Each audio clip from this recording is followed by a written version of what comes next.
வாசம் செய்கிறாரே இதோ மனுஷரின் மத்தியில் தேவாதி தேவனே வாசம் செய்கிறாரே உண்டாக்கின என் தேவாதி தேவனவர் தூங்குவதுமில்லை உறங்குவதுமில்லை என்னை உண்டாக்கின என் தேவாதி தேவனவர் தூங்குவதுமில்லை உறங்குவதுமில்லை காவியான தேவனுக்கு ரூபம் ஒன்றும் இல்லாதே அதிசயமானவரை ஆவியோடு தொழுவோமே வாழ்வுள்ள ஆத்துமாவின் இருதயம் தன்னிலே வாழ்வுள்ள ஆத்துமாவின் இருதயம் தன்னிலே வார்த்தையாலே பேசுகின்ற ஆண்டவர் இவர் என்னை உண்டாக்கின என் தேவாதி தேவனவர் தூங்குவதுமில்லை உறங்குவதுமில்லை என்னை உண்டாக்கின என் தேவாதி தேவனவர் தூங்குவதுமில்லை உறங்குவதுமில்லை.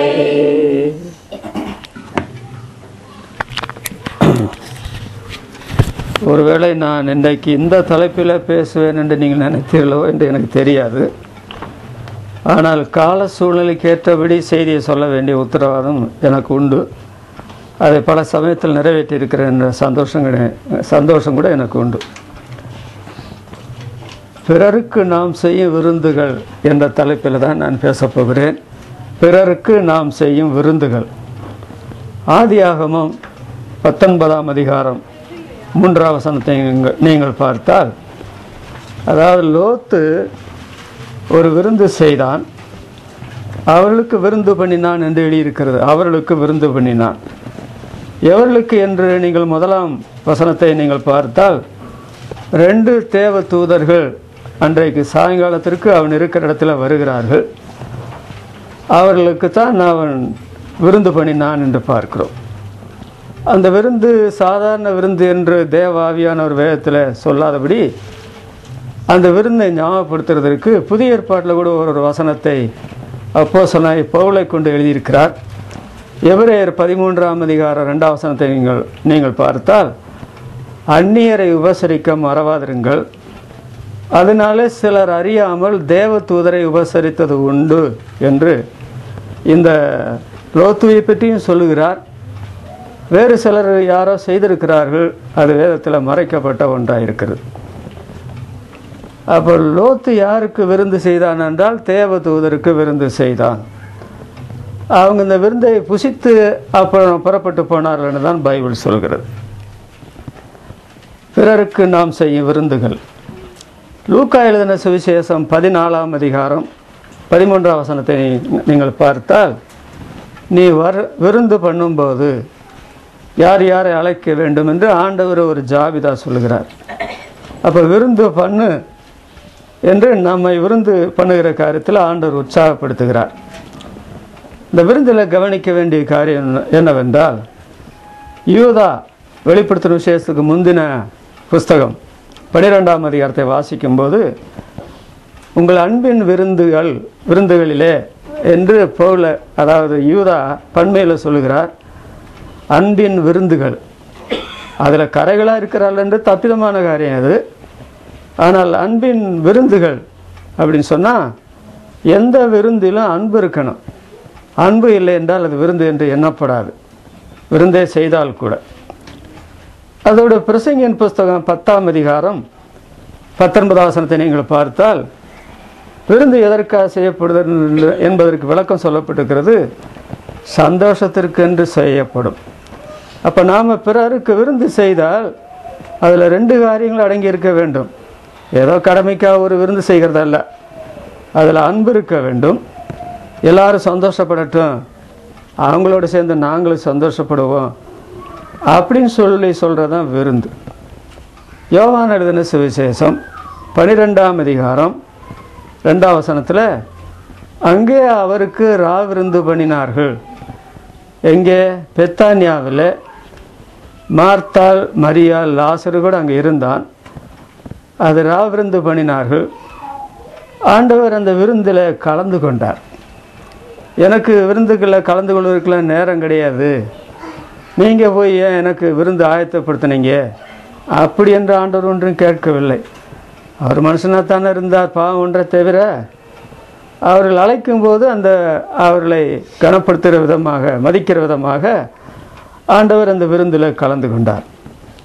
1 கொரிந்தியர் 10ஆம் அதிகாரம் 27ஆம் வசனத்தை வாசிக்கும்போது, அவிசுவாசிகளில் ஒருவன் உங்களை விருந்து கலைத்தால், பன்மையில் தான் பவுல் சொல்கிறார், உங்களை விருந்து கலைத்தால் உங்களுக்கு மனசு இருந்தால் போங்க, கொடுக்கறத புசிங்க.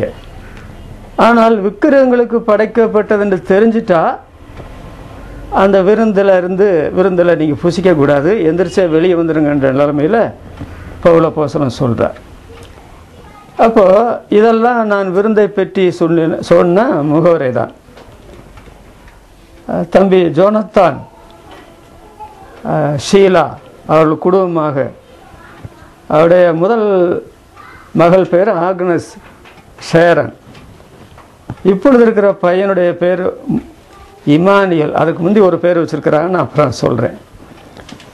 அவருடைய சார்பில் தான் இன்றைக்கு இங்கே விருந்து நடைபெறுகிறது.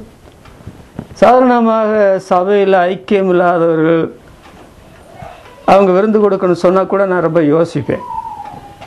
ஆனால் இந்த முறை அப்படி யோசிக்காத அளவுக்கு ஆண்டவர் இந்த விருந்து அவசியம்தான். அவங்க சந்தோஷமாக தானே கொடுக்குறாங்க, அன்பினால் தானே கொடுக்குறாங்க.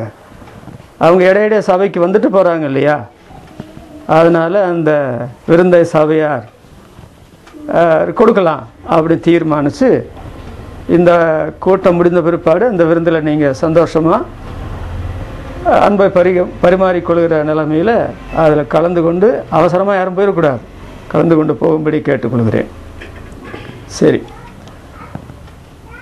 இனி வேதாகமத்தில் நடந்த 3 பெரிய விருந்துகளை பற்றி உங்களுடைய கவனத்துக்கு கொண்டு வருகிறேன்.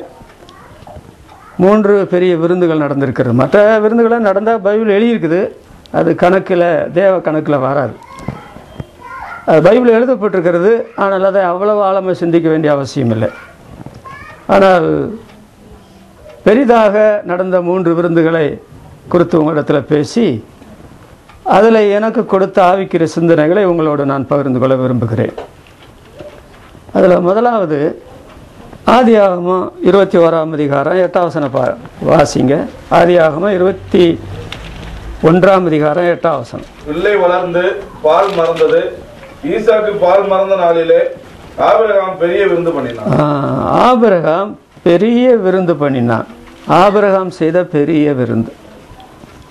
இந்த விருந்து செய்யும்போது அவனுடைய மனசில் காரியம் என்னவென்றால், என்னுடைய அன்பை நான் ஜனங்களுக்கு காண்பிக்க வேண்டும் இந்த விருந்தின் மூலமாக. இன்னொன்று, நானும் என்னுடைய குடும்பத்தாரும் என்னுடைய அயலகத்தாரும் உறவினரும் அவர் சந்தோஷப்பட வேண்டும் என்ற நிலைமையில் பெரிய விருந்தே செய்தார். எப்போதுமே செய்து கொண்டிருந்தார் என்று பைபிள் எழுதவில்லை. இது ஒரு முறையாக நடந்த பெரிய விருந்து. நீங்கள் ஆதியாகமம் 13ஆம் அதிகாரம் 2ஆம் வசனத்தை பார்க்கும்போது, ஆபிரகாம் மிருக ஜீவன்களும் வெள்ளியும் பொன்னுமான ஆசிகளை உடைய சீமானாயிருந்தான். அப்போ செல்வச்சீமான் என்று அவனை பற்றி சொல்ல வேண்டும், நம்ம பற்றி அப்படி சொல்ல முடியாது. அவனுக்கு மிருக ஜீவன்கள் இருந்தது. அப்புறம் வெள்ளியும் பொண்ணுமான ஆஸ்திகளை உடையவனாக இருந்தான். அப்போ இந்த விருந்து வெறும் பருப்பு காய்கறி போன்ற அந்த மாதிரி விருந்தல்ல. தானியேல், சாத்ராக்கு, மேஷாக்கு, ஆபேத்நேகோ இவங்க ராஜாவிடத்தில் எங்களுக்கு இந்த விருந்து தான், இந்த சாப்பாடு தான் சாப்பிட்டாங்களே, அப்படிப்பட்ட ஒரு விருந்தல்ல இது. அதாவது மிருக ஜீவன்களில் எதை அடிக்கக்கூடுமோ அந்த மிருகங்களெல்லாம் அடித்து ஒரு நல்ல, அதாவது பெரிய விருந்தை அவன் பண்ணினான் என்று தான் அவனை பற்றி சொல்ல வேண்டும். அதில் அந்த விருந்து பண்ணுகிற நாள் எப்போ அவன் பண்ணினான் என்று அந்த 8ஆம் வசனத்தில் பார்க்கிறோம். பால் மறந்த நாளிலே, பிறந்த நாளிலே அல்ல. பால் மறக்கிறதுக்கு தாய்மாருக்கு 1 வருஷம் வேணும். அந்த 1 வருஷம் முடிந்ததோ இல்லையோ, பிள்ளை பால் மறந்துட்டானா என்று சொல்லி அதற்கு அவர் விருந்து பண்ணினார். அந்த விருந்தில் சொல்லப்போனால் எல்லா விதமான ஐட்டங்களும் அங்கே இருக்கும். இந்த கல்யாண விருந்துகளில் போகும்போது நம்ம வீட்டில் சாப்பிட்றது மாதிரி ஒரு குழம்பு, ஒரு சோறு, ஒரு ரசம் அப்படி அல்ல, பலவிதமான ஐட்டங்கள் வைத்திருப்பாங்க. சில விருந்துகளில் போகும்போது கொஞ்சம் ஐட்டம் வைத்திருந்தா அந்த விருந்தில் கலந்து கொள்கிறவங்க சந்தோஷப்பட மாட்டோம். நம்ம பணம் வேற எழுதுகிறோம், இவங்க என்ன கொஞ்சம் ஐட்டம் வச்சு நமக்கு சாப்பாடு கொடுக்குறாங்க, இதை விருந்தா அப்படின்னு சிலர் கோவக்கூடப்படுவாங்க. ஆனால் இங்கே நடக்கிற இந்த விருந்து என்று சொல்லுகிறது எல்லா ஐட்டம், எனக்கு ஆண்டவர் இவ்வளவு மிருக ஜீவனங்களை கொடுத்துருக்கிறார். அதனால் ஒருவேளை அந்த சாப்பிடாதவங்களுக்கு அது வேறு நிலைமையில் வச்சிடலாம். பெரும்பாலான நாட்கள் இந்த கறி மாதிரி, இறைச்சி மாதிரி காரியங்கள் தானே சாப்பிடுவாங்க. அதனால் எல்லா விதமான ஐட்டங்களும் வைத்து அங்கே விருந்து நடக்கும்.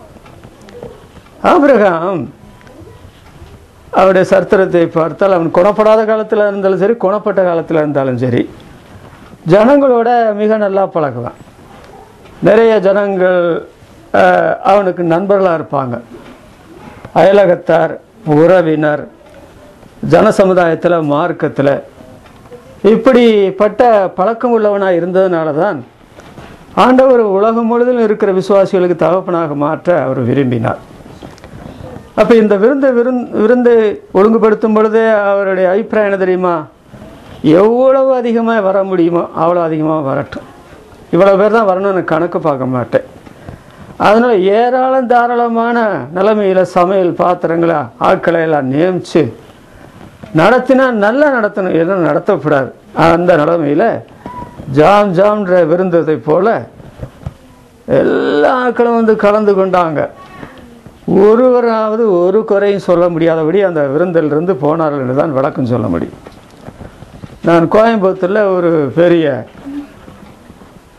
அதாவது ஜமீன்தார் என்று சொல்லக்கூடிய ஒருத்தருடைய திருமணத்தை பற்றி பேப்பரில் வாசித்தேன். அவர் பெரிய விளம்பரப்படுத்தியிருந்தார், பத்திரிகைகளையும் விளம்பரப்படுத்தியிருந்தார், பேப்பர்லையும் நிறைய பத்திரிகைகளும் வீடுகளில் கொடுத்துருந்தார். எக்கச்சக்கமான ஆட்கள் வந்துட்டாங்க.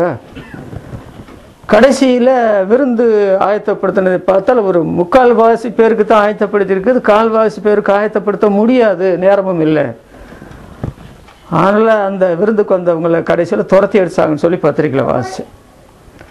ஆனால் ஆபிரகாம் அப்படி செய்தால் அப்புறம் விசுவாசின்றதுக்கு என்ன நியாயம் உண்டு? சொல்ல போனால் அந்த விருந்தில் மீதம் கூட இருந்தது என்று சொல்லலாம். அந்த அளவு இருக்குது. ஆபிரகாம் வந்தவங்களெல்லாம் சாப்பிட்டுட்டு, விசுவாசினா விசுவாசி தாங்க, என்ன அருமையான விருந்து, என்ன அருமையான விருந்து. இப்படி உலகத்துக்காரங்களை செய்கிறாங்களா? பணமெல்லாம் வாங்குறாங்க, ஏன்னா ஒரு பத்திரிக்கையில் விளம்பரம்லாம் கொடுக்குறாங்க. இவர் அப்படி ஒன்றும் செய்யலை.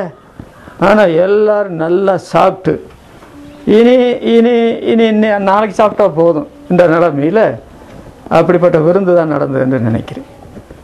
இப்படிப்பட்ட விருந்து செய்ததுக்கு அடிப்படை காரணம் என்ன தெரியுமா? ஆபிரகாமுக்கு 100 வயதில் ஆண்டவர் சொன்னபடியே குழந்தை கொடுத்தார். அதுக்கு நன்றி கடனா. மற்றவர்களும் அதுக்காக ஜெபிச்ச தேவனுடைய பிள்ளைகள் அந்த காலத்தில் இருந்திருப்பாங்க. அவங்களுக்கு தன்னுடைய அன்பை பரிமாறிக்கொள்ளும்படி பாருங்க, எனக்கு 100 வயதில் ஆண்டவர் குழந்தை கொடுத்தாரு, எல்லாரையும் சந்தோஷப்பட வைக்கணும் இல்லையா?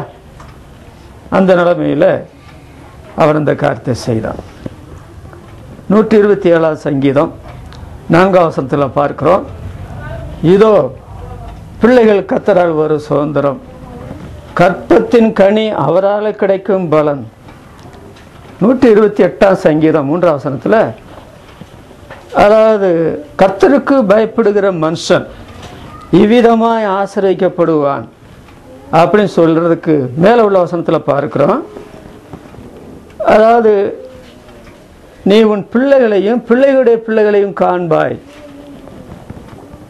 அப்படின்னு சொல்லி, உன் பிள்ளைகள் உன் பந்தியை சுற்றிலும் ஒளிவு மர கன்றுகளை போல் இருப்பார்கள். கர்த்தருக்கு பயப்படுகிற மனுஷனை கர்த்தர் இப்படி ஆசீர்வதிக்கிறார், உன் பிள்ளைகள் உன் பந்தியை சுற்றிலும் ஒளிவு மர கன்றுகளை போல் இருப்பார்கள் என்று சொன்ன காரியம் ஆண்டவர் என் வாழ்க்கையில நிறைவேற்றிட்டாரு அப்படி சொல்லி ஆண்டவரை இந்த கொடுத்த ஆண்டவரை இந்த விருந்தின் மூலமாய் கனப்படுத்தணும். ஜெபித்த தேவனுடைய பிள்ளைகளிடத்தில் என்னுடைய அன்பை பகிர்ந்து கொள்ளணும், உலக மக்களை சந்தோஷப்படுத்தணும். சில தேவனுடைய பிள்ளைகள் என்ன நினைக்கிறாங்க, கல்யாணமான உடனே குழந்தை வேணும். சிலருக்கு கொடுத்துறாருங்க, அவங்க அதற்கு எந்த நிலைமையில கர்த்தருக்கு நன்றி செலுத்துறாங்கன்னு என்னால் சொல்ல முடியல.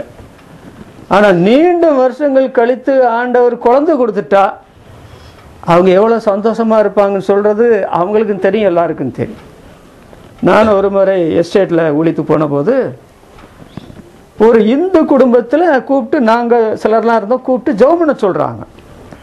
என்னத்துக்காக ஜெபம் பண்ணணும்னு கேட்டபோது 22 வருஷம் கழித்து எங்களுக்கு ஒரு பையன் ஆண்டவர் கொடுத்தார், அந்த பையனுக்காக உள்ளே வந்து ஜெபம் பண்ணுங்க. நாங்கள் போய் ஜெபம் பண்ணிட்டு வந்தோம். ஈசாக்கு ரெபேக்காளுடைய திருமணம் நடந்து அது மிக ஜபத்தோடு ஆபிரகாம் எலியேசர் எல்லாம் ஒழுங்கு முறையாக நடந்ததுங்க, ஒரு குறையும் இல்லாமல். நம்ம கூட திருமணங்களை அப்படி செய்தோம்னு சொல்லவே மாட்டோம், சொல்லக்கூடாது. நம்ம திருமணங்களில் நிறைய தவறுண்டு. ஆனால் அப்படி இருந்தும் 18 வருஷம் குழந்தை இல்லையே. 18 வருஷம் ஆபிரகாமுக்கு குழந்தை தருவேன் என்று சொல்றார், சந்ததியை காணும்படி அனுகூலம் பண்ணுவேன்னு சொல்றாரு. 25 வருஷம், அதாவது சொல்ற பிற்பாடு 25 வருஷத்துக்கு இல்லை, குழந்தையே இல்லை. 100 வயதில் தாங்க குழந்தை ஆண்டவர் கொடுத்தார். பார்த்தீங்களா? என்ன தேவனுக்கு நம்முடைய நிலைமை தெரியாதா? உடனே கொடுக்கணும் நம்ம நினைப்பாது. குழந்தைத்தன்மை கொடுத்தவங்களுக்கு கொடுக்கப்பட்டிருந்தா ஸ்தோத்திரம். ஆனால் கல்யாணம் பண்ணவனு குழந்தை கிடச்சிருச்சு, குழந்தை பெறாமல் நிறைய வருஷங்கள் இருந்தாங்கன்னா அவங்கள ஒரு மாதிரி பார்த்துடாதீங்க. ஆண்டவர் உங்களை ஒரு மாதிரி பார்த்தாலும் பார்த்துருவார். என்ன நடக்கு தெரியுமா? அந்த நாட்கள் வரையில் அவங்க பொறுமையாக இருந்தாங்க, அதான் ரொம்ப நல்ல காரியம். இன்றைக்கு குழந்தை இல்லை என்ற உடனே என்ன செய்கிறாங்க உலகத்தின் மக்கள்? அந்த மாதிரி செய்யவே கூடாதுன்னு நான் ஒன்றும் விளக்கம் சொல்லலை. ஆனால் இவங்க 2 பேரும் அந்த மாதிரி ஒரு காரியத்தையும் செய்யலைங்க என்னுடைய கருத்து. அதாவது ஈசாக்கும் ரெபெக்காளோ அல்லது சாராலும் ஆபிரகாமோ இடையில ஒரு தப்பு பண்ணித்தான் இந்த ஆகாரம் சேர்த்துக்கிட்டு அது பெரிய கதையாக போச்சு. கதையாக போச்சல்ல, கந்தலாக போச்சுன்னு சொல்லணும். ஆனால் ஆண்டவர் சொன்னபடியே செய்தாரு. நான் இதுக்கு பெரிய விருந்து பண்ணாமல் இருக்கலாமா? ஒருவேளை நீங்கள் போய் மருத்துவத்துறையில் எல்லா ஆலோசனையும் கேட்ட குழந்தை பெற்றால் இப்படிப்பட்ட ஒரு செய்தியை நான் உங்களுக்காக பேச முடியும்னு எனக்கு தெரியாதுங்க. அதனால் ஆபிரகாம் ஒரு பெரிய விருந்து செய்தான். இது முதல்.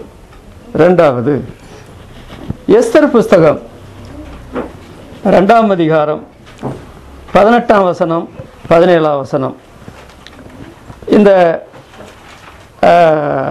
வசனங்களை நீங்கள் பார்த்தால் 127 நாடுகளை ஆண்ட அகாஸ்வேரு ராஜா அவன் என்ன செய்தான் தெரியுமா? ஒரு பெரிய விருந்து பண்ணினான், பெரிய விருந்து. எஸ்தர் 2ஆம் அதிகாரம் 17ஆம் வசனம் 18ஆம் வசனத்தில். அது எதுக்காகனா எஸ்தர் நிமித்தம் அந்த விருந்து செய்தான் என்று தான் நாங்கள் எழுதப்பட்டிருக்கிறது. எஸ்தர் நிமித்தம். அது வேண்டாம், வாசிங்களேன். எஸ்தர் 2ஆம் அதிகாரம்.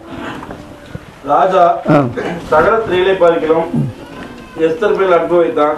சகல கன்னிகளை பார்க்கிலும் அவளுக்கு அவன் சமூகத்தில் அதிக தயையும் பட்சமும் கிடைத்தது. ஆகையால் அவன் ராஜ கிரீடத்தை அவள் சிரசின் மேல் வைத்து அவளை வஸ்துவின் ஸ்தானத்திலே பட்டத்து ஸ்திரியாக்கினான். அப்பொழுது ராஜா தன்னுடைய எல்லா பிரபுக்களுக்கும் ஊழியக்காரருக்கும் எஸ்தர் நிமித்தம் ஒரு பெரிய விருந்து செய்து நாடுகளுக்கு சலக்கரணை உண்டாக்கி ராஜ ஸ்திதிக்கு தக்க வெகுமானங்களை கொடுத்தான். இப்போ அகாஸ்வேர் ராஜா, அது 1ஆம் அதிகாரம் 1 வசனத்தை நீங்கள் பார்த்தால் 127 நாடுகளை ஆண்ட அகாஸ்வேர் ராஜா என்று சொல்லப்பட்டிருக்கிறது. அவன் என்ன செய்தான், தனக்கு மனைவியாக வரக்கூடிய பெண்ணுக்கு 1 வருஷ காலம் அவளுக்கு கொடுக்க வேண்டிய பொருளெல்லாம் கொடுத்து அவளை பரிசுத்தப்படுத்தி கடைசியில் எஸ்தரை அவன் ராஜஸ்திரியாக்கி பட்டஸ்திரியாக்கினான். அந்த சமயத்தில் அவன் சகல சலக்கரணை உண்டாக்கி நாடுகளுக்கும் மற்ற பொது ஜனங்களுக்கும் பிரதானிகளுக்கும் பெரிய விருந்து செய்தான் என்று நாம் பார்க்கிறோம். சரி, இந்த விருந்து இது நீங்கள் மேல வசனங்களை பார்த்தால் இதற்கு முந்தைய விருந்து நடந்திருக்கிறது. ஆனால் இது நடந்த 2வது விருந்து. அந்த 2வது விருந்து தான் மிக முக்கியமான விருந்து. முதல் விருந்து முக்கியமான விருந்து என்று சொல்ல முடியாது. எஸ்தர் இல்லையே நிச்சயமாக இந்த பெரிய விருந்து நடந்திருக்கார். இந்த சரித்திரத்தை பார்த்தால் 127 நாடுகளிலிருந்து அங்கே மிக முக்கியமான ஆட்கள் அந்த தேசத்துக்கு வந்திருக்கிறாங்க, இந்தியா உள்பட. அதை நீங்கள் பார்க்க முடியும். 2 வசனங்கள் வருகிறது. அந்த எஸ்தர் 1ஆம் அதிகாரம் 1 வசனத்தையும் பாருங்கள். எஸ்தர் 8ஆம் அதிகாரம் 9ஆம் வசனத்தையும் பாருங்கள். இந்தியா டு எத்தியோப்பியா என்று 2 முறை எழுதப்பட்டிருக்கு. அது தமிழ் மொழிபெயர்த்தவங்க இந்து தேசம் முதல் எத்தியா தேசம் வரையிலன்னு போட்டிருக்கிறாங்க.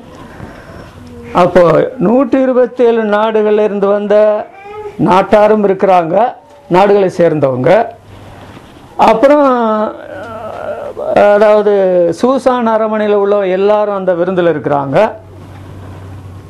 அப்புறம் பாபிலோன் தேசத்தில் உள்ள எல்லாம், அந்த பெர்சியா தேசத்தில் உள்ள எல்லாருமே அங்கே இருக்கிறாங்க. அந்த விருந்து என்று சொன்னால், சொல்லப்போனால் ஆபிரகாம் செய்த விருந்தை விட எத்தனையோ மடங்கு பெரிதென்று சொல்லலாம்.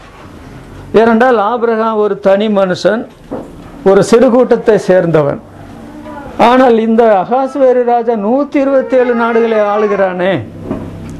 அதனால அவன் இந்த விருந்தை ஆயத்தப்படுத்தும் பொழுது எத்தனை நாட்கள் இந்த விருந்திற்கு உள்ள ஆயத்தங்களை செய்தான் என்று தெரியாது.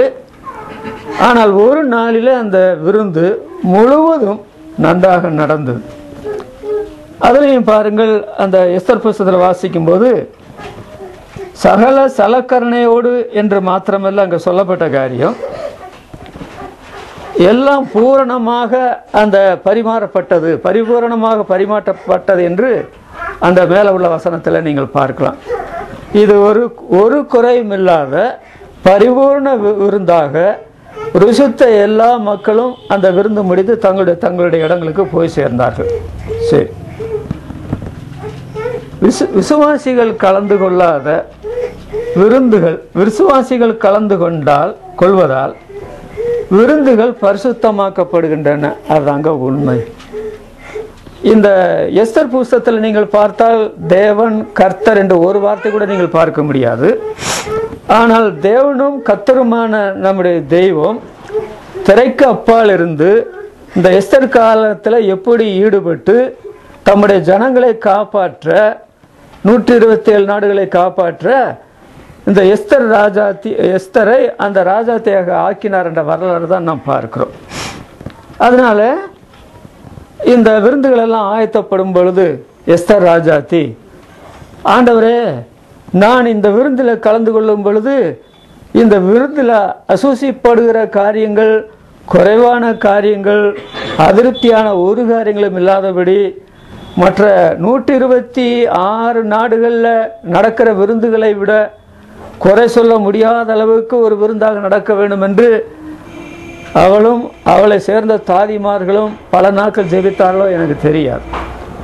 ஆனால் அந்த விருந்து ஒரு அவிசுவாசி ஒரு ராஜா செய்தாலும் அந்த விருந்து எஸ்தர் இருந்தது நிமித்தம், ராஜாத்தியாக ஆக்கினது நிமித்தம், அவள் உயர்த்தப்பட்டது நிமித்தம், அவளை நினைத்து அவன் செய்ததுனால அந்த விருந்து ஒரு ஆசீர்வதிக்கப்பட்ட, எல்லாருடைய வயிற்றையும் பரிபூர்ணப்படுத்தின, திருப்தியாக்கின ஒரு அருமையான விருந்தாக வேதத்தில் எழுதப்பட்டிருக்கிறதை நாம் பார்க்கலாம்.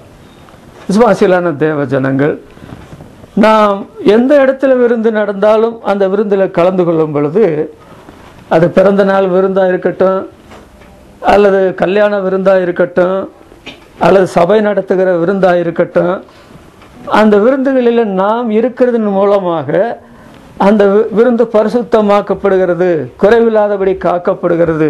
அந்த விருந்தினால மனிதர்கள் அன்பை ருசிக்கிறார்கள், பரிசுத்தத்தை பெற்றுக்கொள்கிறார்கள், சந்தோஷத்தை அடைகிறார்கள் என்பதற்கு அந்த விருந்துக்காக நாம் ஜெபிக்க வேண்டும், அதில் கலந்து கொள்ள வேண்டும் என்ற போதனை கூட இந்த வேத பகுதியில் இருக்கிறது. ஆண்டவர் இந்த ராஜாவின் மூலமாக எஸ்தர் ராஜாத்தியை உயர்த்தி வைத்தார். அந்த வஸ்தி தாழ்த்தப்பட்ட போது இவள் உயர்த்தப்பட்டாள். அவள் உயர்த்தப்பட்ட பொழுதுதான் இந்த விருந்து நடந்தது. விசுவாசிகள் கலந்து கொள்ளும் பொழுது அந்த விருந்து பரிசுத்தமாக்கப்படுகிறது. 2 சாமுவேல் 5ஆம் அதிகாரம் 12ஆம் வசனத்தில், தாவீது தன்னை தேவ சமூகத்தில் தன்னை உயர்த்தினார் என்று அறிந்த பொழுது அவன் செய்த காரியத்தை பற்றி அங்கே எழுதப்பட்டிருக்கிறது. அப்போ தேவ ஜனங்கள் உயர்த்தப்பட்டால் அவர்கள் இருக்கிற இடங்களில் நடக்கிற விருந்துகள் ஆசரிக்கப்படுகிறது. அதில் நாம் கலந்து கொள்வது நல்லது. 1 தீமோத்தேயு 5ஆம் அதிகாரம் 17ஆம் வசனத்தில் பார்க்கிறோம், நன்றாய் விசாரணை செய்கிற மூப்பர்களை, விசேஷமாக திருவசனத்திலும் உபதேசத்திலும் பிரயாசப்படுகிறவர்களை இரட்டிப்பான கணத்துக்கு பாத்திரலாக எண்ண வேண்டும் என்று பார்க்கிறோம். அப்போ இந்த எஸ்தர் ராஜாத்தியை அவள் உயர்த்தப்பட்டிருக்கிறாள். ஜனங்கள் எல்லாரும் இரட்டிப்பான கனமுள்ளவர்களாய் எண்ண வேண்டும் என்ற நோக்கத்தோடு தான் ராஜா அந்த விருந்தை ஆயத்தப்படுத்தினான். இன்றைக்கும் உலகமெல்லாம் நாம் பார்த்தால் தேவனால் உயர்த்தப்பட்ட தாவீதுகள் இருக்கிறார்கள்.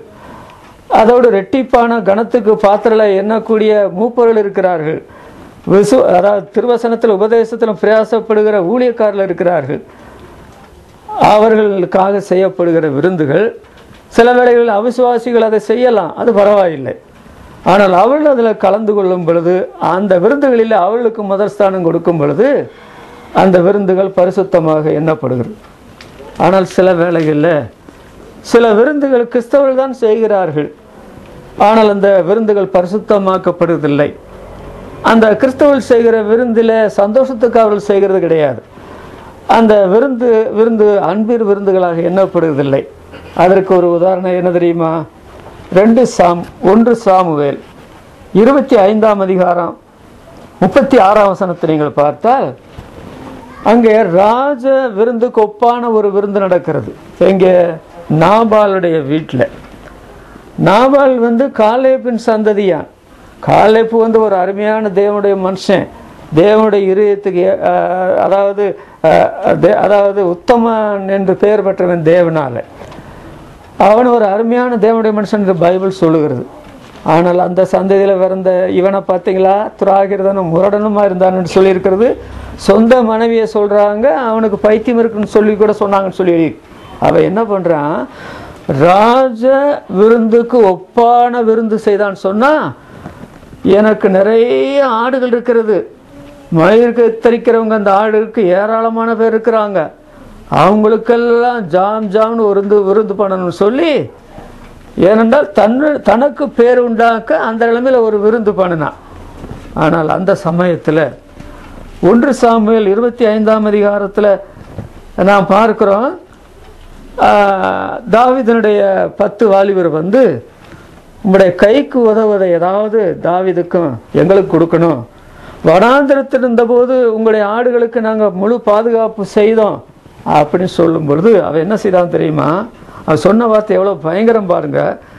நான் என் அப்பத்தையும் என் தண்ணீரையும் என் ஆடுகளையும் சமைத்த என் ஆடுகளையும் எடுத்து இன்ன இடத்தார் என்று நான் அறியாத மனுஷனுக்கு கொடுப்பேனோ அப்படி 4 திட்டம் திட்டி அந்த வாலிபலை அனுப்பிட்டான். அந்த 10 வாலிபர்கள் விசுவாசிகள் ஆயிட்டு, அவன் திட்டினா திட்டிட்டு போகிறான் உலகத்து மனுஷன் அப்படின்னு சொல்லிட்டு நேராக போய் தாவீது இடத்துல இந்த விஷயத்த சொன்னாங்க. தாவீது என்ன பண்ணார் தெரியுமா?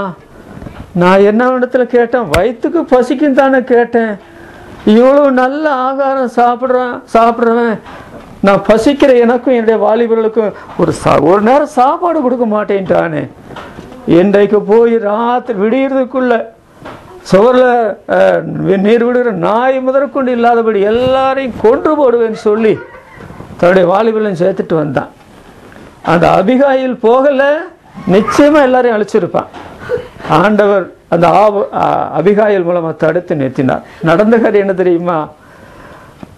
இந்த காரியங்கள் பகலில் தெரிந்த பொழுது அவன் என்ன செய்தான்? அவனுடைய இருதயம் தனக்குள்ள செத்து கல்லை போல ஆனான்.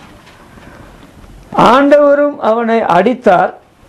கர்த்தர் அவனை வாதித்ததுனால 10 நாள் இருந்து அப்புறம் செத்து போனான். ரெடி பார்த்தீங்களா?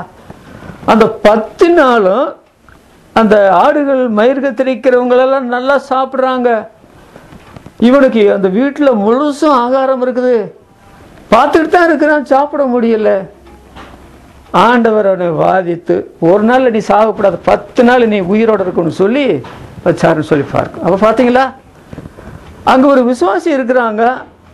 ஆனால் அந்த விசுவாசி இந்த விருந்தை பரிசுத்தப்படுத்த முடியல. அதுக்கு என்ன காரணம்? இந்த விசுவாசி போய் அவிசுவாசியை திருமணம் பண்ணுறது கழுத்தை கொடுத்ததுனால வந்த கேடு, அது வினையது. எப்படியோ அதில் தாவீது சம்மந்தப்படலை, அப்புறம் அவனை சேர்ந்தவங்களுக்கு சம்மந்தப்படலை. ராஜ விருந்துக்கு ஒப்பான விருந்து நடந்து என்ன பிரயோஜனம் பார்த்தீங்களா? அப்புறம் தானியலில் கூட ஒரு வாசிக்கிறோம். தானியல் 5ஆம் அதிகாரம் 1 வசனத்தில் அவனும் ஒரு பெரிய விருந்து பண்ணினான்னு தான் எழுதியிருக்குது, பெல்சாத்சார். ஆனால் நடந்த காரியம் என்னாச்சு? மெனே மெனே தெக்கல் உப்பார்சின், நீ தராசில் நெருக்கப்பட்டு குறைய காணப்பட்டாய். அன்றைக்கே ராத்திரியில் அவன் கொல்லப்பட்டான். அப்படிதான் சரித்திரம் வரும்.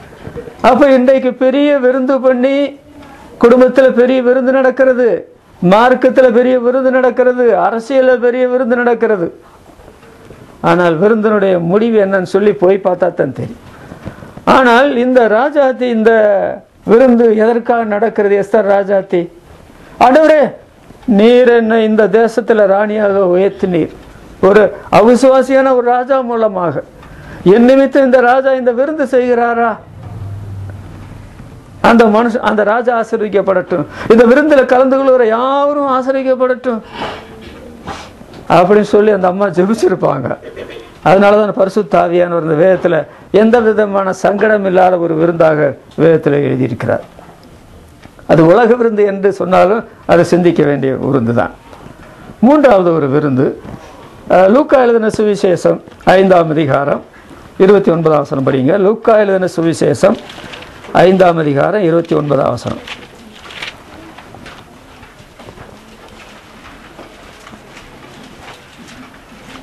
அந்த லேவி என்பவன் தன் வீட்டிலே அவருக்கு பெரிய விருந்து பண்ணினான். அநேக ஆயக்காரரும் மற்றவர்களும் அவர்களோட கூட பந்தி இருந்தார்கள். இங்கே லேவி, நீங்க மத்தேயு எழுதின சுவிசேஷம் 9ஆம் அதிகாரம் 9ஆம் 10ஆம் வசனம் வாசித்தீங்கன்னா, இங்கே லேவி என்று சொல்லப்பட்ட நபர் யாருண்டா, இங்கே மத்தேயு என்று சொல்லப்படுது. 2 பேர் இருந்திருக்கிறது. மத்தேயு எழுதின சுவிசேஷம் எழுதினாரு, அவருக்கு லேவி என்ற ஒரு பெயரும் இருந்திருக்கிறது, மத்தேயு என்ற ஒரு பெயரும் இருந்திருக்கிறது. இவர் என்ன செய்கிறார்? லேவி என்பவன் தன் வீட்டில் அவருக்கு பெரிய விருந்து பண்ணினான். தன்னை ரட்சித்த, தன்னை தம்முடைய கனமான ஊழியத்துக்கு அழைத்த அருமை ரட்சகர் இயேசுவுக்கு நான் ஒரு சாதாரண விருந்து பண்ண மாட்டேன், பண்ணினா ஒரு பெரிய விருந்து தான் பண்ணுவேன் என்று அவன் பெரிய விருந்து பண்ணினான். ஆனால் தான் எழுதின அந்த மத்தேயு சுவிசேஷத்தில் நீங்கள் 9ஆம் 10ஆம் வசனம் வாசித்து பார்த்தீங்கன்னா, தான் கர்த்தருக்காக ஒரு பெரிய விருந்து செய்தான் என்று அவன் சொல்லவில்லை. ஆனால் லூக்கா, டாக்டர் லூக்கா என்று அறியப்பட்டவர், அவர் புறஜாதிகளிலிருந்து அப்போஸ்தலனாய் வந்தவர், ஆண்டவரோட கூட இருந்தவர் அல்ல. அவர் இவன் செய்த விருந்தை பெரிய விருந்து என்று குறிப்பிட்டார். ஒருவேளை நாம் செய்கிற சில காரியங்களை நாம் சொல்ல வேண்டாம், ஆனால் நாம் செய்கிற அந்த விருந்து செய்கிற காரியம் பெரிதென்று ஆண்டவர் மனசில் பட்டு விட்டால் யாரை கொண்டோ ஆண்டவர் நீங்கள் செய்த காரியம் பெரிது, நீங்கள் செய்த விருந்து பெரிதுன்னு சொல்ல வைப்பார். அதாங்க உண்மை. இந்த மத்தேயு அவன் பெரிய விருந்து பண்ணினதுக்கு அடிப்படையான காரணம் என்னவென்றால், நான் ஆயத்துறையில் உட்கார்ந்துருக்கிறேன், ஆயத்தொழில் செய்கிறேன். இந்த ஆயத்தொழில் செய்யும் பொழுது இது ரோமர்கள் எங்களுடைய நாட்டை ஆள்றாங்க. அவங்க யூதனாகி என்னை நம்பி இந்த வரி வசூலிக்கிற பொறுப்பை எனக்கு கொடுத்துருக்குறாங்க. நான் நம்பிக்கை துரோகம் பண்ணக்கூடாது, நான் அந்த வேலையில் உண்மையுள்ளவனாக இருப்பேன். ரெண்டாவது, ரோமர்கள் எந்த காரணத்தை கொண்டும் இந்த சம்பளம் கொஞ்சம் கொடுத்து அதிகாரிகளை வைக்க மாட்டாங்க. அந்த அதிகாரிகளை நம்பிக்கைக்குரியவங்களை தான் அதிகாரிகளை வைப்பாங்க. நல்ல சம்பளம் அவனுக்கு. ஆண்டவர் அழைக்கிற பொழுது அவன் ஆயத்தில் உட்கார்ந்து கணக்கு வழக்கு எழுதிட்டு இருக்கிறான். அதனால் பக்தி உள்ளவனை கர்த்தர் தமக்காக தெரிந்து கொண்டார் என்று அறியுங்கள் என்று சங்கீத புஸ்தகத்தில் வாசிக்கிறோம். எரேமியா தீர்க்கதரிசியின் புஸ்தகத்தில் நான் உன்னை தாயின் கற்பத்தில் உருவாகும் போதே தீர்க்கதரிசியாக கட்டளையிட்டேன், நீ தாயின் கற்பத்தில் உருவாகும் முன்னே நான் உன்னை அறிந்தேன் என்று சொல்றார். இவனை ஆண்டவர் தம்முடைய அடியானாக, தம்முடைய சீசனாக ஆண்டவர் அன்றைக்குத்தான் அழைக்கிறார். அந்த 2 வேத பகுதிகளில் அன்றைக்குத்தான் அழைக்கிறார். இது ஆண்டவருடைய முன் திட்டம். அப்புறம் நாம் இப்போ நிருபங்கள் எல்லாம் படிக்கும்பொழுது தேவன் நம்மை முன்குறித்தார் என்று அறிந்திருக்கிறோம். இவனுக்கு அந்த அறிவை ஆண்டவர் பொழுது தந்திருப்பார். எத்தனையோ பேர் இன்றைக்கு அந்த கணக்கு வழக்கில் உட்கார்ந்து எழுதிட்டு இருக்கிறாங்க. அதை அந்த அதிகாரத்தை தவறாக பயன்படுத்துகிறாங்க, பாவ வாழ்க்கையில் ஈடுபடுறாங்க. ஆனால் அவர்களெல்லாம் விட்டு ஆண்டவர் நான் இருக்கிற இடத்துல என்னை சந்தித்து என்னை அழைத்தாரு. நான் அவருக்கு அவர் பேரில் வைத்திருக்கிற அன்பின் அடையாளமாக என்னுடைய சந்தோஷத்தை அவருக்கு தெரியப்படுத்துகிற நிலைமையில் நான் ஒரு பெரிய விருந்து ஆயத்தப்படுவேன், அதுக்கு என்ன செலவானாலும் சரி என்று தீர்மானித்து அந்த விருந்தை ஆயத்தப்படுத்தினார். அந்த விருந்தில் யார் யாரெல்லாம் கலந்து கொண்டார்கள் என்று நீங்கள் பார்த்தால் அநேக ஆயக்காரரும் அநேக பாவிகளும் அதில் கலந்து கொண்டார்கள். மத்தேயு தொழில் செய்கிற மனுஷனாக இருந்தாலும் அவன் ஜனங்களோடு நேர்மையாக நடந்து கொண்டது, அவளோட குடும்பங்களோட தனிப்பட்ட ஆட்களோட அதிகாரிகளோட நல்ல பழக்க வழக்கம் வைத்து கொண்டிருந்ததுனால இவன் ஒரு விருந்து ஆயத்தப்படுத்துகிறான் என்று தெரிந்து இவன் சொன்ன ஒரு நபராவது வரமாட்டார்கள், வராமல் இருப்பார்கள் என்று அவனுக்கு தெரியும். எல்லாரும் வந்துடுவார்கள் அவன் அறிந்திருந்தான். அதனால இவர்கள் எல்லாரையும் அழைத்து ஆண்டவரை நடுமையமாக வைத்து ஒரு விருந்து கொடுத்தால் ஆண்டவர் அவர்களுக்கு எப்படியும் பேசுவார். இதனால இந்த ஆயக்காரர்களும் ஆண்டவரை அறியலாம், ஆண்டவர் இந்த பாவிகளையும் ரட்சிக்கலாம்.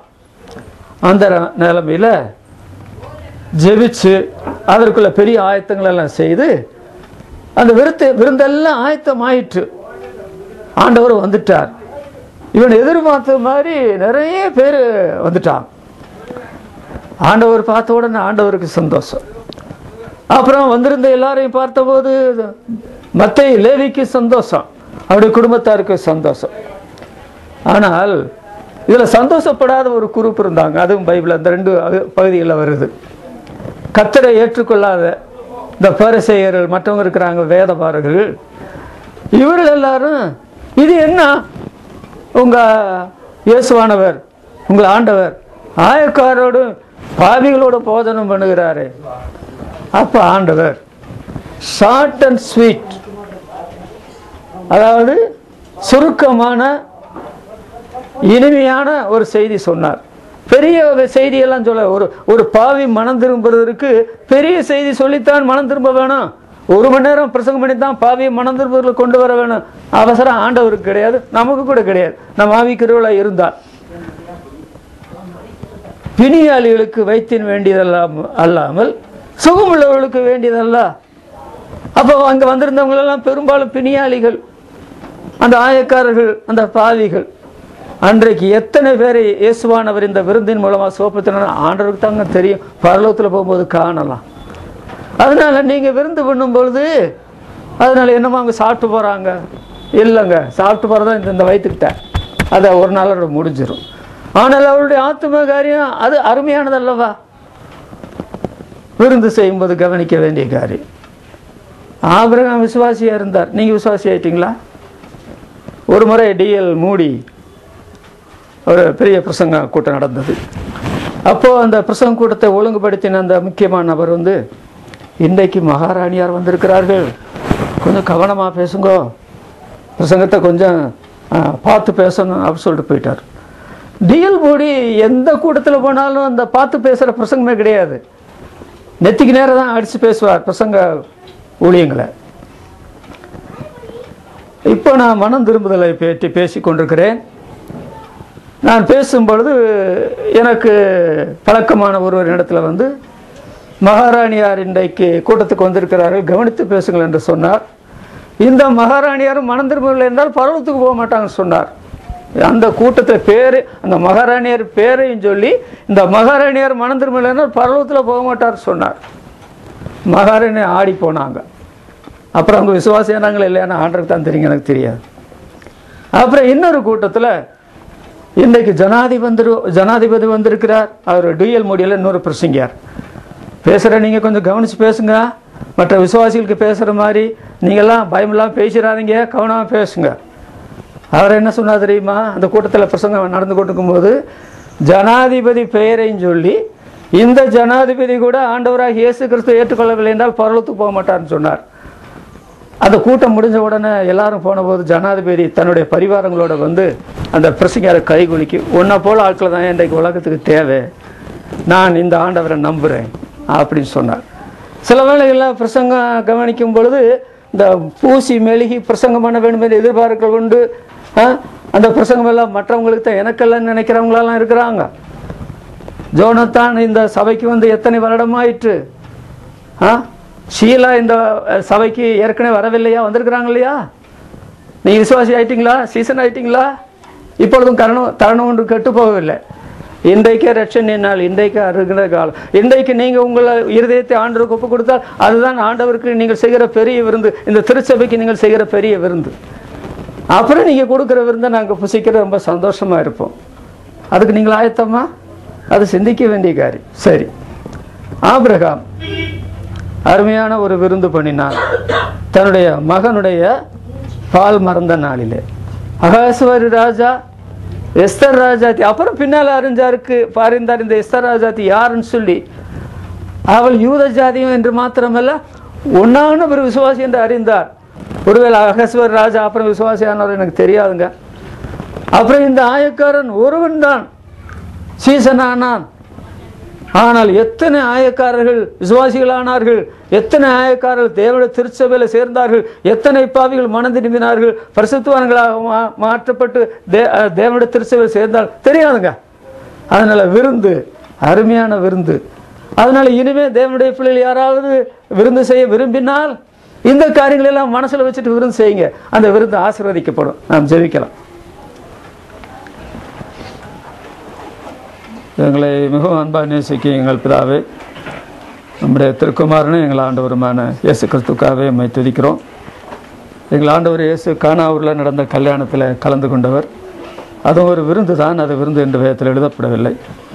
விருந்தினுடைய அவசியம், விருந்தினுடைய மேன்மை, விருந்தினுடைய உள் அர்த்தம் இவைகளை குறித்து வேதத்திலிருந்து நாங்கள் படித்து கொண்டிருந்தோம். ஆபிரகாம் பிறந்த நாளில் அவனுக்கு ஈசாக்கு பால் மறந்த நாளிலே செய்த விருந்து. அதனால் அவர்கள் புசித்து போனார்கள் என்று மாத்திரமல்ல, ஆபிரகாம் தன்னுடைய பிள்ளைகளுக்கு போதித்த வண்ணமாக இந்த விருந்தில் சத்தியத்தை அநேக ஜனங்களுக்கு சொன்னானோ எங்களுக்கு தெரியாது. சொல்லியிருந்து அவர்கள் விசுவாசிகளாய் மாற்றப்பட்டிருந்தால் அது பரலோகத்தில் காணப்படும். எஸ்தர் ராஜாத்தியினுடைய உயர்த்தப்பட்டதுனால அங்கே நடந்த விருந்தில் ஜனங்கள் எவ்வளோ ஆசிரிக்கப்பட்டார்கள். பிற்பாடு யூத மார்க்கத்தில் அநேகர் சேர்ந்தார்கள் என்று பைபிளில் சொல்லப்பட்டிருக்கனால அந்த விருந்தை கர்த்தர் கனப்படுத்தி அப்புறம் அந்த இஸ்ரவேல் யூதா ஜனங்கள் எல்லாரும் 127 நாடுகளில் இருந்தவர்கள் எல்லாரும் அந்த விருந்தினால் ஆசிரிக்கப்பட்டிருக்கலாம் என்று கூட நாங்கள் நினைக்கலாம். ஆண்டவர் லேவியை அவனை விசேஷனாக அழைத்த பொழுது அவன் அந்த பெரிய உத்தியோகத்தையும் தன்னுடைய மார்க்கத்தையும் விட்டுவிட்டு அவன் அருமை இரட்சகருக்கு தன்னுடைய வாழ்க்கையை ஒப்புக் கொடுத்ததற்கு நன்றி கடனாக அவன் செய்த விருந்தினால ஆசிரிக்கப்பட்ட அந்த ஆயக்காரர்கள் பாவிகளாக இருந்தவர்கள் அந்த விருந்து அவன் செய்யவில்லை என்றால் அவர் வந்திருக்க மாட்டார்கள். ஆண்டவர் பிணியாளர்களுக்கு வைத்தியன் வேண்டியதல்லாமல் சுகமுள்ளவர்களுக்கு வேண்டியதல்ல என்று சொல்லி அவர்களை எத்தனை பேர் சுகப்படுத்தினார்கள் என்று தெரியாது, ஆனால் சுகப்படுத்தி இருப்பார்கள். அதனால் விருந்து நல்ல நோக்கத்தோடு செய்யப்படும் என்றால் அதனால் ஆசீர்வாதம் பெறுகிறோம் என்று வேத வசனங்களிலிருந்து நாங்கள் படிக்கிறோம். ஆண்டவரே, எங்களுடைய அருமையான சகோதரன் ஜோனத்தானுக்காகவும் ஷீலாவுக்காகவும் நாங்கள் உங்களுக்கு நன்றி செலுத்துகிறோம். 2 பிள்ளைகளுக்காக நன்றி சொல்லுகிறோம். பிள்ளைகளை வளர்க்க பெற்றால் கிருபை பாராட்டும், குடும்ப வாழ்க்கை ஆசிர்வதியும், தொழில் விஷயத்தில் உமது மக்களை தாங்கி நடத்தும், பெற்றார்களுக்கும் உடன் பிறந்தாருக்கும் திருச்சபைக்கும் எதிர்காலத்தில் அவர்கள் பயனுள்ள பாத்திரமாக நீர்களை ஆசிரிக்க வேண்டும் என்று ஜெபிக்கிறோம். இந்த விருந்தில் கலந்து கொள்ள போகிறோம் எங்கள் எல்லாரையும் வார்த்தையில் படைக்கிறோம். சந்தோஷத்தோடு ஐக்கியத்தோடு இந்த விருந்தில் கலந்து கொண்டு அந்த குடும்பத்திற்காக அந்த குடும்பம் எங்களுக்காக தொடர்ந்து ஜெபிக்க அப்படிப்பட்ட கிருபைகளை கட்டளையிடுவீராக. இந்த கூட்டத்தில் கலந்து கொள்ள முடியாமல் போனவர்களுக்காக ஜெபிக்கிறோம். அவர்கள் இருக்கிற இடங்களிலே அவர்களை சந்தித்து ஆசிரியர் ஆண்டவரே, இன்றைக்கு சபை நிறைய ஆட்கள் கூடியிருக்கிறோம். இந்த வண்ணமாக அடுத்த வாரத்திலும் இப்படி தொடர்ந்துள்ள எல்லா வாரங்களிலும் நாங்கள் கூடும்படி அனுகூலம் பண்ண வேண்டும் என்று நாங்கள் ஜெபிக்கிறோம். இந்த ஆண்டை பொறுத்தமட்டில் சபை விருத்தியடைய வேண்டும் என்று நாங்கள் நினைக்கிறோம். அநேகர் விசுவாசத்தில் வந்து ஞானஸ்நானம் பெற்றுக்கொண்டு கர்த்தருடைய சபையில் ஐக்கியப்படட்டும். அதோடு இந்த கட்டட சம்பந்தப்பட்ட காரியத்தில் புதுப்பிக்கப்பட்டு அது அழகாய் காணப்பட நாங்கள் எல்லாரும் சந்தோஷப்பட எங்களுடைய ஜெபத்தை ஆண்டவர் கேட்டு செயல்படுகிற என்று நாங்கள் கண்டறிய கிருபை எடுத்தல். ஆண்டவர் சபையில் தீர்மானித்திருக்கிற காரியங்களெல்லாம் ஆண்டவருக்கு மகிமையாக நடைபெறத்தக்கதாக நாங்கள் உடைய சமூகத்தில் ஜெபம் செய்கிறோம். அடியானுக்கும் உடைய மக்கள் எல்லாருக்கும் தேவையான சுகத்தையும் பலத்தையும் ஆவிக்கிரிய செழுமையும் நீர் கட்டளையிட வேண்டும் என்று இந்த வருடத்தில் எல்லா நாளிலும் எங்களை தாங்கி நடத்த வேண்டும் என்றும் எங்களுடைய பிள்ளைகளுடைய நல்வாழ்வு காரியத்தில் நீர் உதவி செய்ய வேண்டும் என்றும் சில திருமணங்கள் இந்த வருடத்தில் நடைபெற வேண்டும் என்றும் பிள்ளைகளுடைய பரீட்சை காரியத்தில் அவர்கள் சிறப்பாய் வெற்றி பெற வேண்டும் என்றும் எங்களுடைய சபையில் இருக்கிற விசுவாச மக்களுக்கு அவருடைய தொழில் விஷயத்தில் உயர்வு கிடைக்கக்கூடிய சூழ்நிலை உண்டாக்க வேண்டும் என்றும் ஒருவேளை வேலை ரிட்டையர்ட் ஆகிற மக்கள் தங்களுடைய எதிர்கால காரியத்தை கர்த்தர் பொறுப்பெடுத்துக் கொள்வார் என்ற நிலைமையில் அவர் சந்தோஷமாய் காணப்பட அருள் செய்ய வேண்டும் என்றும் ஒருவேளை இடமாற்றங்கள் செய்யப்பட வேண்டும் என்று விசுவாச மக்களை பற்றி நினைத்திருந்தால் அப்படி இடமாற்றம் செய்கிற காரியத்தில் அவள் போய் தங்குகிற இடங்கள் பழகிற நண்பர்கள் உறவினர்கள் மத்தியில் நீர்களை சாட்சிகளாய் பயன்படுத்த வேண்டும் என்று ஜெபிக்கிறோம். இந்த ஆண்டில் எங்களை போன்ற கூடுகிற சபைகளிலிருந்து எங்கள் மத்தியில் யாராவது தனிப்பட்ட நிலைமையிலோ குடும்பமாகவோ ஊழியர்களோ மூப்பர்களோ விசுவாசிகள் வந்தால் அவர்கள் எங்களுடைய சபைக்கு ஆசீர்வாதமாகவும் நாங்கள் அவர்களுக்கு ஆசீர்வாதமாக இருக்கும்படி உங்கள் சமூகத்தில் ஜெபிக்கிற இந்த சிடி மினிஸ்ட்ரி ஊழியத்துக்காக ஜெபம் செய்கிற ஆண்டவரே, இதன் மூலமாக அநேகர் கர்த்தருடைய வசனத்தை பல்வேறு இடங்களில் கேட்டுக்கொண்டிருக்கிறார்கள். அவருடைய இதயத்தில் கர்த்தருடைய ஆவி கிரியை நடப்பிப்பீராக. இங்கேயும் ஒரு சிறிய மினி புக் ஸ்டால் வைத்திருக்கிறோம். மற்ற சபையின் மக்கள் கூட இந்த ஆலயத்துக்குள்ளே வந்து அதை பெற்று போகிறார்கள். அவர்களுக்கு இந்த சபை ஆசீர்வாதமாய் சாட்சியை காணப்பட வேண்டும் என்று ஜெபிக்கிறோம். இந்த இடத்தை முழுவதும் எப்பொழுதுமே சுத்தமாக வைத்துக்கொள்ள வேண்டும் என்று விரும்புகிறோம். அதற்கு சகோதரர்கள் பல நிலைமையில் உதவுகிறார்கள். அதை நினைத்து நாங்கள் நமக்கு நன்றி செலுத்துகிறோம். நாங்கள் யாருக்கும் மற்ற சபையாருக்கோ மற்ற குடும்பங்களுக்கோ உறவினர்களுக்கோ இடரலாய் எங்களுடைய மற்ற காரியங்கள் காணப்படாதபடி நாங்கள் கவனமாய் ஜாக்கிரதையாய் சாட்சியாய் ஆண்டவரே நாங்கள் நடந்து கொள்ள கிருபை எடுத்துள்ளோம். எங்களை பற்றியிருக்கிற உலகத்தின் காரியங்களும் பற்றியிருக்கிற பாவத்தின் சிற்றின்பங்களும் மற்றும் உலக ஆசாபாசங்கள் உண்டு என்றாலும் அவைகள் மத்தியில் எங்களை தாங்கி பிடித்து பரிசுத்தப்படுத்தி உங்களுடைய வருகைக்கென்று ஆயத்தப்படுத்த வேண்டும் என்று நாங்கள் வேண்டிக் கொள்கிறோம். விசேஷமாக வயதில் மூத்தவர்களுக்கு ஜெபிக்கிற ஆண்டவரே, அவர்களுக்கும் அது கிருபை அதிகமாக தேவை என்பதை நாங்கள் ஒவ்வொரு நாளிலும் உணர்ந்து அவர்களுக்கு ஜெபிக்கத்தக்கதாக உதவி செய்யும். அதோடு விசுவாசிகளான தேவ ஜனங்களுக்கு தான் அதிகமான சோதனைகளும் பாடுகள் இருக்கிறது என்பது மறுக்க முடியாத உண்மை. அதனால் விசுவாசிகளான தேவ ஜனங்கள் தாங்கள் சுகமாக இருக்கும் பொழுது மற்றவருடைய சுகதுக்கங்களை பற்றி அக்கறையிட்டிருக்காதபடி ஜெபிக்கவும் ஆண்டவரே அவர்களுக்காக ஆண்டவருடைய சமூகத்தில் சொல்லவும் கூடுமானால் அவர்களை சந்திக்கவும் அப்படிப்பட்ட சூழ்நிலை இந்த ஆண்டில் எங்களுக்கு உருவாக்கி தர வேண்டும் என்று ஜெபிக்கிறோம். புதிய புதிய ஊழியங்களை நாங்கள் செய்ய வேண்டும் என்று கர்த்தர் மனதில் வைத்திருந்தால் இந்த ஆண்டில் அப்படிப்பட்ட புதிய ஊழியங்களை செய்வதற்கு எங்களுக்கு அதை பற்றின வெளிச்சத்தையும் அதை பற்றின நிச்சயத்தையும் நீர் தர வேண்டும் என்று ஜெபிக்கிறோம். நாங்கள் யாரிடத்திலேயாவது ஒப்புரவாக வேண்டும் என்று நீர் உமது ஆவியை கொண்டு நீர் எங்களுக்கு வெளிப்படுத்தினால் அது எங்கள் சபையை சேர்ந்தவர்களாக இருந்தாலும் சரி மற்ற சபைகளை சேர்ந்தவர்களாக இருந்தாலும் சரி அந்த காரியங்களை நாங்கள் தெளிவாய் சரியாக செய்ய எங்களுக்கு உணர்வுள்ள இருதயத்தை தர வேண்டும் என்று நாங்கள் ஜெபிக்கிறோம். நாங்கள் ஒரே தகப்பனுடைய பிள்ளைகளாக இருக்கிறோம் என்பதை போதனையில் மாத்திரமல்ல சாதனையிலும் காண்பிக்க ஆண்டவரே நீர் எங்களுக்கு கிருபை செய்யும். இன்றைக்கு முன்னேற்ற காலத்தில் இருக்கிற எத்தனங்களை தவறாக பயன்படுத்துகிற மக்கள் இன்றைக்கு இருக்கிறார்கள். பிரவுசிங் சென்டர் போன்ற காரியங்கள், செல் சம்பந்தப்பட்ட காரியங்கள், அதே போல் இந்த டிவி சம்பந்தப்பட்ட காரியங்கள் எல்லாம் தவறாக பயன்படுத்துகிற மக்கள் தான் உலகத்தில் அதிகமாக இருக்கிறார்கள். ஆனால் விசுவாசிகளான தேவ ஜனங்கள் அந்த காரியங்களை தவறாக பயன்படுத்தாமல் சரியாக பயன்படுத்தக்கூடிய நிலைமையில் கர்த்தாவே நீர் கிருபை எடுக்கணும். அப்படி தவறாக பயன்படுத்தக்கூடிய சூழ்நிலை வரும்போது அது பாவம், அது கர்த்தருக்கு விரோதமானது, சபையார் அதை அங்கீகரிக்க மாட்டார்கள் என்ற நிலைமையில் அவர்களுக்கு ஒரு விதமான பயத்தை தந்து அவளை காத்துக்கொள்ள வேண்டும் என்று நாங்கள் ஜெபிக்கிறோம். யார் காண்கிறார்களோ காணவில்லையோ, யார் புகழுகிறார்களோ புகழவில்லையோ, எங்கள் ஆண்டவர் எங்களை கவனிக்கிறார் என்ற நிலைமையில் எங்களுடைய பரிசுத்த வாழ்க்கையை பற்றி, தினசரி வாழ்க்கையை பற்றி எல்லா தேவனுடைய பிள்ளைகளும் கவனமாக இருக்க கிருபை ஆண்டவரை. எங்களுடைய பிள்ளைகள் வெளியில் போகும்பொழுது அவர்களுக்கு பல விதமான சோதனைகளும் பாடுகளும் இருக்கிறது. பெற்றாரத்தில் சொல்லக்கூட முடியாத பிரச்சனைகள் கூட இருக்கலாம். ஆனால் எங்களுடைய பிள்ளைகளை ஆண்டவரை தற்காத்து அவர்களை பெற்றார்களுக்கு ஆசீர்வாதமான பிள்ளைகளாக நீர்களை மாற்றி அமைக்க வேண்டும் என்று நாங்கள் ஜெபம் செய்கிறோம். நீர் எங்கள் ஜெபத்தை கேட்டபடி நான் சோத்திரம். இப்பொழுது ஒரு சம்பந்தப்பட்ட காரியத்தில் புசிக்கும் பொழுதும், இங்கே இருக்கிற பேசுகிற காரியத்திலும், திரும்பி போகிற காரியத்திலும் எல்லாவற்றிலும் கர்த்தருடைய பிரசன்னத்தை நாங்கள் அதிகமாக உணரும்படி ஆண்டவரே எங்களுக்கு இறக்க செய்யும். ஜெபம் கேட்டபடி நான் ஸ்தோத்திரம். மீட்பர் நாமத்தில் வேண்டுகிறோம் பிதாவே, ஆமென். என் ஆத்மாவே கர்த்தரை சோத்திரி, என் முழவில்லமே என்னுடைய பிரசன்னத்தை சோத்திரி, என் ஆத்மாவே கர்த்தரை சோத்திரி, அவர் செய்த சகல உபகாரங்களையும் மறவாதே. ஆமென். பிதாவாகிய தேவனுடைய அன்பும் நம்முடைய கர்த்தராகிய இயேசு கிறிஸ்துவினுடைய கிருபையும் பரிசுத்த ஆவியானுடைய அன்பும் சகாயமும் நம்மவரோடும் உலகெங்கிலும் உள்ள மேய்க்கிறிஸ்து மக்களோடும் என்றைக்கும் என்றென்றைக்கும் இருப்பதாக. ஆமென்.